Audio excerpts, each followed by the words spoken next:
আসসালামু আলাইকুম ভিউয়ার্স, কেমন আছেন সবাই? আবারও চলে আসলাম একটা কাঁঠাল পাতা রেসিপি নিয়ে।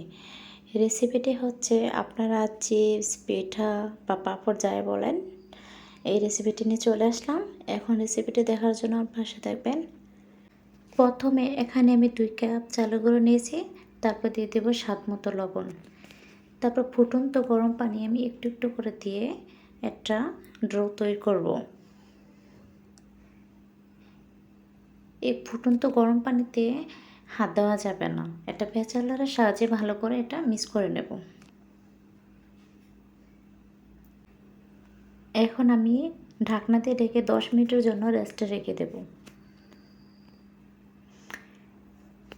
ফিরে আসলাম 10 মিনিট পর। হাত দিয়ে এখন ভালো করে মথে নেব। প্রথমে একটা ডো তৈরি করব, ভালো করে মথে একটা ডো তৈরি করব। এই ডোটাকে আমি 3 ভাগে ভাগ করে নেব। আমি এখানে 3টা কালার ইউজ করব, এই কারণে আমি 3টা ভাগে ভাগ করে নিয়েছি। এখন একটাতে দিয়ে দিব অরেঞ্জ ফুড কালার। ফুড কালারটা দেওয়া হয়ে গেলে এখন আমি পাতলা এটা ব্যাটার করে নেব। বেশি পাতলাও হবে না, ভারীও হবে না, এরকমভাবে এটা ব্যাটার তৈরি করে নেব। এখন আরেকটাতে দিয়ে দেব গ্রিন ফুড কালার, সেটাকেও আমি ভালো করে ফেটে ব্যাটার করে নেব। সবগুলো ফুড কালার দেওয়া হয়ে গেলে আমি এখন পিঠাটি বানানোর জন্য কাঁঠাল পাতা নিয়েছি। কাঁঠাল পাতাটা ভালো করে মুছে এখন একটা চামচ দিয়ে ব্যাটার নিয়ে ভালো করে ঘষে লাগিয়ে দেব। একটু খেয়াল করে দেখেন কিভাবে আমি ব্যাটারটা দিয়ে দিচ্ছি। এখন আমি আবারও আরেকটা পাতায় ব্যাটার লাগিয়ে নেব।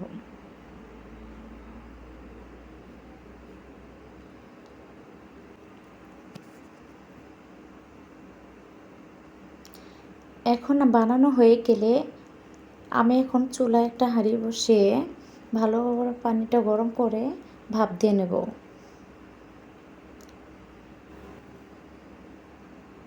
ঢাকনা দিয়ে ঢেকে 20 থেকে 25 সেকেন্ডের মতো ভাপ দিয়ে নেব। দেখেন ভাপ দেওয়া হয়ে গেছে। এখন আমি চুলা থেকে নামিয়ে একটা খুলে দেখাবো।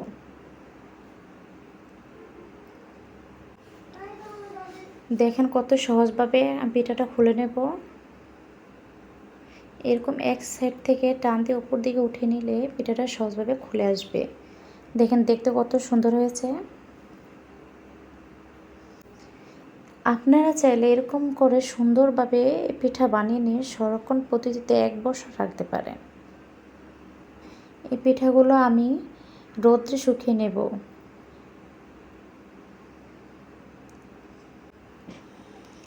আমার পিঠাগুলো শুকিয়ে নিয়েছি। দেখেন পিঠাটা দেখতে কতটা সুন্দর হয়েছে। আর এখন আমি আপনাদেরকে কিছু পিঠা ভেজে দেখাচ্ছি। দেখেন কতটা সুন্দর ফুল উঠেছে, মাশাআল্লাহ। আর এখনও যারা আমার চ্যানেলে নতুন সাবস্ক্রাইব করেননি, সাবস্ক্রাইব করে আমাকে উৎসাহিত করে আমার পাশে থাকবেন। পিঠাগুলো ভেজে নেওয়া হয়ে গেছে। এখন আপনাদেরকে একটা ভেঙে দেখাবো। দেখেন কতটা মচমচে হয়েছে পিঠাটা। আমার এই রেসিপিটি যদি ভালো লেগে থাকে লাইক দিয়ে আমার পাশে থাকবেন। আল্লাহ হাফেজ।